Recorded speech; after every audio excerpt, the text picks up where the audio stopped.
What did it do, people? So let me make this clear. Not everyone in my lifetime, street, hood, gully type dudes and women have done me wrong. Let me make that clear. I have met the most coolest spawns on the planet. I mean, like, when I say spawns, they were kind of half stepping because they was, you know, called by God many times, but yet chosen because they didn't pick up. So I'm gonna get into. Oh, see, I already know Satan's trying to shut me up, but I'm gonna keep going. So I got a call to come to this event on Raleigh Avenue. Y'all already know, a little after our joint. The owner was cool. His girl was cool as hell, banging body. Yeah, big body bands, that is. Y'all already know. So also the cop nigga that invited me there, I think his name was Mike. I'm not sure, y'all, but y'all know Merlin cop nigga with pretty eyes, little Rockwilder head looking motherfucker. Y'all already motherfucking know. He was with that stick up boy shit, right? And him and Divine was like, yeah, he was one of her muscle niggas. So if you ever had an encounter with this pretty eye motherfucker, y'all already know he was the one behind the shit. So, and I say this to say, when I was becoming well known for doing parties, oh, excuse me, asked me if he can run up in that joint. And he'd break me off. At first, I didn't understand what he was saying. He was like, I break you off. I'm like, okay, break me off like what? Like, okay, all money ain't good money, so what the hell are you talking about? He was like, I want to run up in one of your parties, me and my boys, and we'll break you off. I was like, nigga, that's one thing I don't do. I make enough motherfucking money. And besides, if I need something, I ask. I don't get down like that home. So nah, the answer's no. And better yet, me and you ain't even, we ain't conducting business. Like, you ain't paying me for my time type shit. Fuck that. No, I don't want your bread. Skedaddle. So other people like Theo and other niggas that I met, he was kind of like salty about it, because he claimed he really liked me, but I'm not with that shit. I know how that shit goes, When you live by the sword, your ass die by the sword, and they taking everybody the fuck out. So I goes in the joint, it was a nice environment. I went a few times actually, and flirted with her fine ass. Man, I ain't gonna need to lie.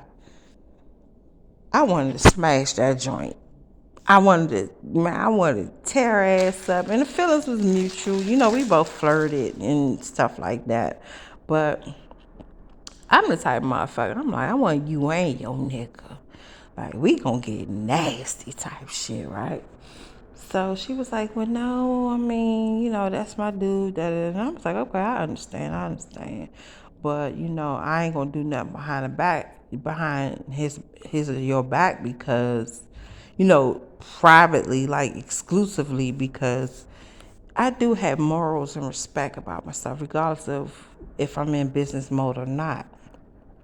So, of course, I conducted business with, you know, I conducted business with the boss. And crazy, right? Later on, I wound up meeting her fucking father. I think we met at the casino. Like I'm telling y'all, it's all planned, premeditated. And God wanted me to share light on Mercedes hers. Mercedes, God said, fix your crown. It doesn't matter what you have done or in your past. You have to go through things and live the life of worldly people in order to understand your purpose. So stay with me now. And this story gets wild, right? So her father, I ain't gonna lie, that old hound was fine in a mug, man. And at first I didn't know that he knew her, okay? I didn't know. He knew about me. I'm telling you, this is how it all links up.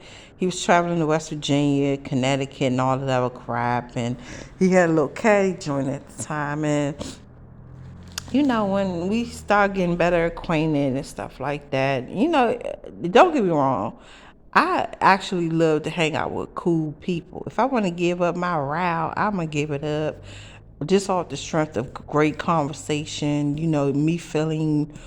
me getting something out of the deal, filling my voids as far as venting about my issues and things of that nature. And we both shared a lot of personal stuff, right? So we was vibing. It's a vibe type shit, right? So as time went on, I started seeing some red flags. I met this little hoe through him named Sweets out Baltimore, man. I'm telling you, they are people come to steal, destroy, and kill. So anyway, he was like, I was like, yo, your daughter is like really beautiful. I wanted to work with her, but really I'm tired of this lifestyle type shit. Like, I know this is not the lifestyle for me. I've been there, done it. I've been around dancers for a long time before I even became Venus. And, I always wanted to live out my alter ego. So now that I lived it out, okay, it's on to the next. This is not for me. This is for me to make my bread, meet amazing people, good and bad, and keep it pushing, right? So we was having like a conversation about, childhood and why he's not really around her. He was like, it's the mama. And, he shared some things with me. He still had feelings for the mama. And I'm like, well, get back with her. He was like, nah. So, y'all, in the midst of the conversation, I think at the time I did one of my body done, right?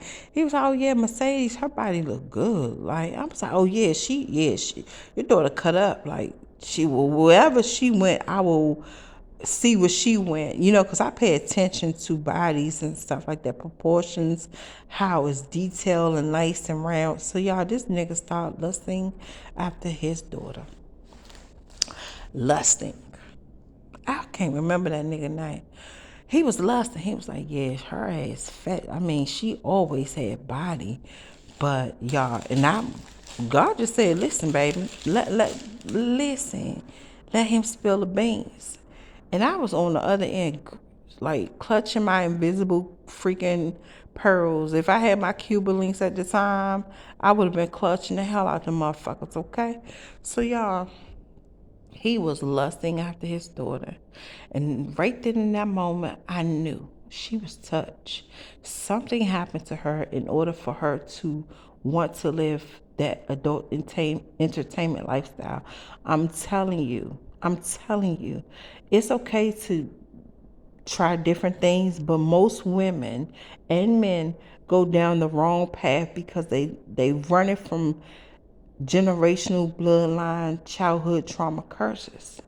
So even looking at her and conversing with her, I was like, I ain't gonna lie, like I told you, I wanted to eat that joint up. I'm talking about suck toes, lick kneecaps, like every fucking thing. That girl is fine in the mud. But some just said, Charmaine, no, don't do it.